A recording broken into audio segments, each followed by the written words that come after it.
Hello everyone. इस video में हम कक्षा 6 विषय सामाजिक विज्ञान की कार्यपत्रक 43 करेंगे। दिनांक है इसकी 22 दिसंबर 2021 और वर्कशीट का उप विषय है बुद्ध की कहानी। तो शुरू करते हैं। उससे पहले प्लीज़ हमारे चैनल को ज़रूर सब्सक्राइब कर दीजिएगा। भावना आज पहली बार अपने माता पिता के साथ सारनाथ देखने के लिए उत्तर प्रदेश आई है। सारनाथ में भावना के माता पिता उसे सारनाथ स्तूप दिखाने के लिए ले गए। भावना इमारत को देखकर बड़ी उत्सुक थी। उसने अपनी माँ से इमारत के बारे में बताने के लिए कहा। उसकी माँ ने बताया कि इस इमारत को स्तूप के नाम से जाना जाता है। यहीं पर बुद्ध ने अपना पहला उपदेश दिया था। इस घटना की स्मृति में यहाँ स्तूप का निर्माण किया गया था। भावना ने अपनी माँ को बुद्ध के बारे में बताने के लिए कहा। तो बुद्ध कौन है अब हम ये जानते हैं। ये सारनाथ स्तूप है। ये जो स्तूप है यहाँ पर बुद्ध ने अपना पहला उपदेश दिया था। तो अब हम जानते हैं बुद्ध कौन थे। तो भावना की माँ ने बताया बुद्ध बौद्ध धर्म के संस्थापक थे। जो बौद्ध धर्म होता है उसके संस्थापक कौन थे? बुद्ध थे। बुद्ध क्षत्रिय थे तथा शाक्य नामक एक छोटे से गढ़ से संबंधित थे। बुद्ध के बचपन का नाम सिद्धार्थ था। इन्हें गौतम के नाम से भी जाना जाता है।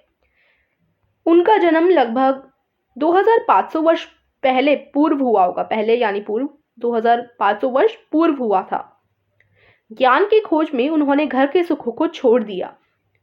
अनेक वर्षों तक वे भ्रमण करते रहे तथा अन्य विचारकों से मिलकर चर्चा करते रहे। अंततः ज्ञान की प्राप्ति के लिए उन्होंने स्वयं ही रास्ता ढूंढने का निश्चय किया।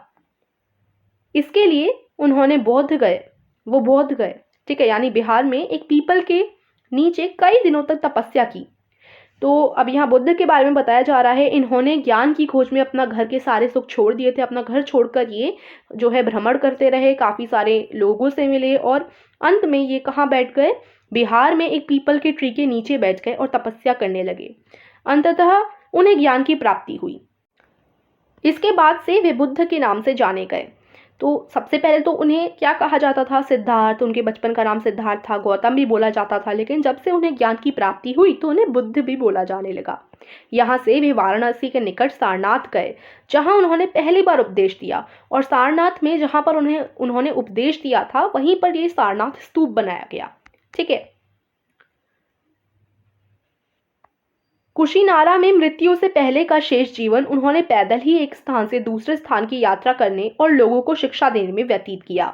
तो उन्होंने बाकी की ज्ञान प्राप्ति के बाद लोगों को शिक्षा देना शुरू किया। एक जगह से दूसरी जगह भ्रमण करना शुरू किया। लोगों को वो शिक्षा देते थे और उपदेश दिया करते थे। और इनकी मृत्यु कहाँ पर हो गई? कुशीनारा में इनकी मृत्यु हो गई।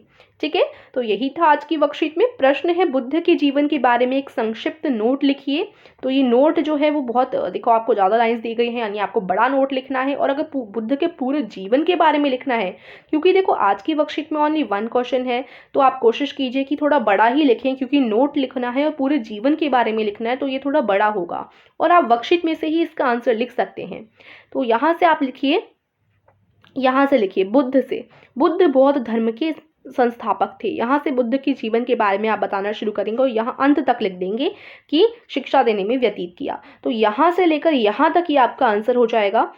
क्योंकि एक ही क्वेश्चन है तो थोड़ा बड़ा ही होगा और नोट लिखवाना है, पूरा नोट लिखना है, संक्षिप्त नोट जीवन के बारे में, तो थोड़ा बड़ा ही आपको लिखना पड़ेगा। तो बुद्ध से लेकर आप लोग लिख लेंगे किया तक। ठीक है, अंत तक लिख देंगे, यहाँ से लेकर यहाँ तक। ओके, तो ये हो जाएगा आपका आंसर। बुद्ध बौद्ध धर्म के संस्थापक थे। बुद्ध क्षत्रिय थे तथा शाक्य के एक छोटे गढ़ से संबंधित थे। ये जो पूरा मैंने आपको बताया आप लोग लिख दीजिएगा। ठीक है, तो आशा करती हूँ आज की वर्कशीट आपको समझ आई होगी। हिंदी ग्रामर क्विज चल रहा है हमारे चैनल माइंड बूस्टिंग कंपटीशन पर। खेलने के लिए मैं आपको लिंक डिस्क्रिप्शन में दे दूंगी। और अगर आप अपने नॉर्मल टीवी को स्मार्ट टीवी में कन्वर्ट करना चाहते हैं तो कैसे करें, इसके लिए भी लिंक डिस्क्रिप्शन में है, आप जाकर देख सकते हैं। तो thank you for watching this video. मिलते हैं अगली वीडियो में। Till then take care and bye bye.